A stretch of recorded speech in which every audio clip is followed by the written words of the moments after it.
दोस्तों, टालू भैया का व्लॉग भी आपने देख लिया होगा। टालू भैया जब से चंडीगढ़ से लौटे हैं तब से उन्होंने ऐसी हाइप क्रिएट की थी कि लोगों ने सोचा कुछ और था और निकल कुछ और गया। अगेन बहुत ही इजी तरीके से इजी लोगों को टारगेट किया गया, बिकॉज टफ लोगों से टारगेट करने या टारगेट होने का डर टालू भैया को कहीं ना कहीं था। जब फर्स्ट व्लॉग टालू भैया ने बनाया था तो सबके मन में इतनी उत्सुकता थी ये जानने की कि ऐसा क्या हो गया, और सबको यही लगा कि लगता है टालू भैया बहुत कुछ चंडीगढ़ के बारे में बताने वाले हैं।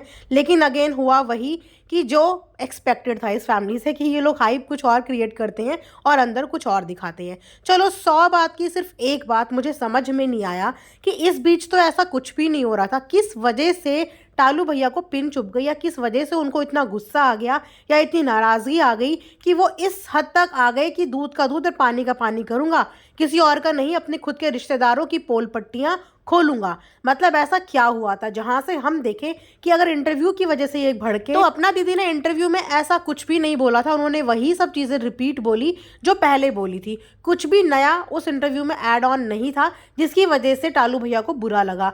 वही तो बोला जो टालू भैया ने बोला था, उसके अलावा कुछ भी XYZ चीजें ऐड की ही नहीं गई। उसके बाद इनका भड़कना बिल्कुल भी समझ में नहीं आया। चलो ठीक है, इन्होंने ये बोला कि मैं इस वजह से भड़का कि मेरी बीवी के ऊपर लोग आरोप लगाते हैं, उसके लिए तरह तरह की बातें करते हैं अबाउट द अम्मा। तो भैया अम्मा का मैटर तो रिश्तेदारों को पंचायत बिठा के क्लियर हो गया था। उन अम्मा के मैटर में बहनों को बीच में घसीटने की क्या जरूरत थी? उसके बाद से टालू भैया ने कल डिप्लोमेटिक तरीके से ये बात भी क्लियर करी कि मैं नहीं चाहता कि दोनों बहनों के आपस में झगड़े हो। अगर आप ये नहीं चाहते थे कि दोनों के आपस में झगड़े हो तो आपने सुन्नी दीदी की रिकॉर्डिंग लीक करी ही क्यों?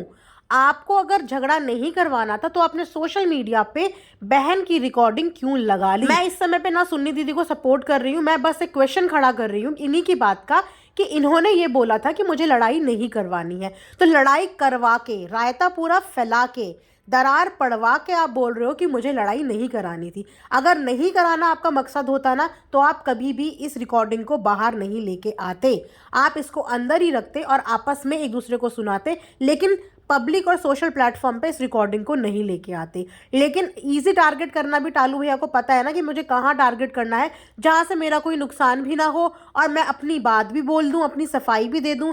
लेकिन सफाई देने से सच साबित नहीं होता है, झूठ झूठ ही रहता है और सच सच ही रहता है। और सबसे बड़ा सच यही है कि सबसे पहले आपने ही अपनी बहन को टारगेट किया, आपने ही अपनी बहन के लिए सोशल प्लेटफॉर्म पे अनाप शनाप बोला, और आपके उस बोलने के बाद बहुत टाइम तक ऑडियंस ये एक्सपेक्ट कर रही थी, बहुत टाइम तक ये समझा रही थी कि अपनी गलती मान लो, रियलाइज कर लो, माफ़ी मांग लो, समझौते कर लो, रिश्ते सुधार लो। लेकिन अब ऑलमोस्ट उस बात को साल भर होने वाला है, तब तक आपको माफ़ी मांगना याद नहीं आया, तब तक आपको अपनी गलती याद नहीं आई। इनफैक्ट आज भी अगर ये माफ़ी मांग रहे हैं तो वो भी सिर्फ और सिर्फ ऑडियंस को दिखाने के लिए, जैसा कि अपना दीदी ने अपने व्लॉग में बताया ही कि ये कॉल करता है लेकिन गालियां देने के लिए कॉल करता है, माफ़ी मांगने के लिए कॉल नहीं करता, सिर्फ गालियां देने के लिए ही कॉल करता है। तो भैया अब माफ़ी मांगनी अचानक से याद क्यों आ गई? और टरोज भाभी तो पीछे से इन्हें बोल ही रही है कि तुम्हारी गलती है, तुम्हारी गलती है। इनफैक्ट टरोज भाभी ने पहले भी इस बारे में बोला था कि हाँ उनकी गलती है, लेकिन मैं वहां पे नहीं थी, इससे मेरा कोई लेना देना नहीं। जिस घर पे जाके वीडियो बनाई, जिस जगह पे जाके वीडियो बनाई, उनको बोलो ना, मुझे कुछ भी मत बोलो। क्योंकि मेरे पास भी बहुत सारे ऐसे कमेंट आए हैं कि टरोज भाभी भड़का रही हैं, वो ऐसा कर रही हैं, वो वैसा कर रही हैं। तो मैं नहीं मानती कि टालू जैसे इंसान को कोई भड़का सकता है। जो इंसान सोचो अपनी बीवी बच्चों की 1% मोह माया से दूर हो जाता है, उसके लिए अपनी अपनी अलग प्रायोरिटी है, वो उनको जब कुछ नहीं समझता तो आपको लगता है कि वो उनकी बातों को मानेगा? या अगर टरोज भाभी किसी चीज़ के लिए मना करेंगी तो वो करेगा, हाँ 1-2 दिन के लिए वो चुप हो जाएगा, लेकिन बाद में मनमानी अपनी ही करेगा, मर्जी अपनी ही चलाएगा। ऐसे लोग किसी के भी बंधन में बंधते ही नहीं हैं, ऐसे लोग किसी की भी नहीं सुनते, उनके मन में जब जो जहाँ आता है वो सिर्फ बोल देते हैं। तो उसमें मैं इस चीज़ में नहीं बिलीव करती कि टरोज भाभी की गलती रही होगी या उन्होंने भड़काया होगा या उन्होंने ऐसा कुछ करने को बोला होगा, क्योंकि अगर भड़काती भी तो घरेलू मुद्दे उठते, लेकिन उस पूरी वीडियो में घरेलू मुद्दे नहीं थे। उस पूरी की पूरी वीडियो में कैरेक्टर असैसिनेशन था, उस पूरी वीडियो में चोरी चकारी का इल्ज़ाम था, ऐसा कोई भी घर का मुद्दा नहीं था, अलग मुद्दे थे उसमें। तो वो अलग मुद्दे टरोज भाभी ने थोड़ी बोले होंगे, वो अलग मुद्दे तो इनकी खुद की दिमाग की उपज है जिन्होंने वीडियोस में बोले थे। तो मैं इसमें टरोज भाभी की गलती तो नहीं मानती, लेकिन हाँ इसमें पूरी गलती टालू की अभी भी मानती हूँ। बिकॉज हैरानी की बात यह है कि वो जबरन माफ़ी मांगने को रेडी है, दिल से नहीं, और वो अभी भी यही बोल रहे हैं कि मेरी गलती क्या है, मेरी गलती क्या है। अभी तक आपको पता ही नहीं चला कि आपकी गलती क्या है। आपके फैमिली के अंदर कोई भी मैटर्स हो रहे हो, रिश्तेदारी में देखो नोक झोंक भी होती है, चुगली चकारी भी होती है, सबके यहाँ होती है। आपका कोई स्पेशल परिवार नहीं है जहाँ पे चुगलियाँ हो रही है, सबकी रिश्तेदारी में यही हाल होते हैं। लेकिन आपने रिश्तेदारी से हट के मुद्दे उठाए थे, आपने रिश्तेदारी से अलग बातों में बात की थी, उन चीज़ों की माफ़ी के लिए आपको बोला जा रहा है। ये घर की चुगलियों की माफ़ी के लिए नहीं बोला जा रहा है। हो सकता है घर की चुगलियों में अपना दीदी की भी गलती हो, सुन्नी दीदी की गलती भी हो, आपकी भी हो, लेकिन हम उन गलतियों की बात ही नहीं कर रहे, बिकॉज ये तो घर घर की कहानी है। चुगली चकारी, एक दूसरे की बुराई करना, ये हर घर में होता है, इट्स वेरी कॉमन। लेकिन मेन बात यही है कि आपको जो मेन गलती थी उसकी माफ़ी के लिए बोला जा रहा था। लेकिन अब मुझे कहीं से कहीं तक नहीं लगता कि ये माफ़ी अगर मांग भी लेंगे तो ये दिल से मांगेंगे, बिकॉज इनका एटीट्यूड ही अलग लेवल का है। इनका एटीट्यूड इस समय पे सिर्फ कंटेंट क्रिएट करना, मुझे लगता है फेक कंट्रोवर्सी क्रिएट करना है। बिकॉज इन्होंने अब ये दिखाना है कि मैं अपना जो चैनल है वो चला के दिखाऊंगा, चाहे मैं वो कंट्रोवर्सी से चलाऊं, चाहे वो मैं कैसे चलाऊं। लेकिन ऑडियंस कभी भी कंट्रोवर्सी से आपको प्यार नहीं करती है। आपको व्यूज़ ज़रूर दे देगी कंट्रोवर्सी से, लेकिन प्यार आपको सिर्फ आपकी प्यारी और अच्छी व्लॉगिंग की वजह से मिलेगा, जो व्लॉगिंग आपने बीच में 1-2 दिन दिखाई भी थी इसके अलावा। लेकिन आपने इस बार भी व्लॉगिंग की शुरुआत एक गंदे नोट पे की है। तो अगर आप ये सोच रहे हो कि अभी आपको बहुत अच्छे व्यूज़ आ रहे हैं, तो ये व्यूज़ परमानेंट नहीं रहने वाले। जैसे ही कंट्रोवर्सी ठंडी हो जाएगी, ये सारे व्यूज़ आपके गिर जाएंगे। बिकॉज जो व्यूज़ दे रहे हैं उनमें से बहुत से लोग आपको प्यार ही नहीं करते हैं। अधिकतर लोग आपसे शिकायत कर रहे हैं। ये चीज़ आप अपने कमेंट सेक्शन में देख सकते हो कि लोग आप पे कितनी शिकायतें कर रहे हैं। आप बोल रहे हो मैं किस चीज़ की माफ़ी मांगूँ, लोगों ने आपके कमेंट सेक्शन भर दिए हैं इन चीज़ की, इस चीज़ की, इस चीज़ की, पता नहीं किस किस चीज़ की। ऊपर से इन्होंने एक सबसे बड़ा झूठ ये बोला कि मैं कहाँ फ़ोन करूँ, मैं कहाँ जाऊँ, ना मुझे घर पता, ना मुझे अता पता, ना मुझे पता पता। एक तरफ आप ये रिकॉर्डिंग सुनाते हो कि टालू ने व्लॉगिंग सिखाई, टालू ने पूरा पूरा घर बनवाया, सारी मदद करी। दूसरी तरफ आप बोलते हो कि आपको घर ही नहीं पता, आपको एड्रेस और पता ही नहीं पता। आपके घर के बच्चे बच्चे को तो घर का एड्रेस पता है, लेकिन आपको घर का एड्रेस नहीं पता। जाने वाला इंसान, झुकने वाला इंसान कभी भी बहाने नहीं करता है, वो जाने की हिम्मत करता है। और एक बात मुझे ये बताओ कि किसके सामने आप लोग ये एटीट्यूड, ये घमंड दिखा रहे हो? आपके अपने रिश्ते हैं, अपने खुद के सगे रिश्ते। और आपकी बहन ने एक इतनी इमोशनल और एक इतनी बड़ी बात बोल दी, आप लोगों की बात वो दिल पे नहीं चुभी, लेकिन यहाँ बैठे मुझे उस बात के लिए इतना बुरा लगा कि अगर आज मेरी माँ जिंदा होती तो हमारा परिवार ऐसे बिखरता नहीं। वाकई में जिस घर के गार्जियन जिंदा होते हैं ना, उस घर के परिवार और उस घर के बच्चे कभी भी ऐसे बिखरते नहीं हैं। तो आप ये सोचो कि आप लोग उनकी आत्मा को इस तरीके से झिंझोड़ रहे हो। आप लोग चाहे उनके लिए कितनी पूजा पाठ करा लो, कितनी कुछ करा लो, लेकिन उनकी दिल और उनकी आत्मा आज अपने बच्चों को अलग अलग देख के ना दुख रही होगी, उनको दर्द हो रहा होगा, उनको शांति नहीं मिल रही होगी।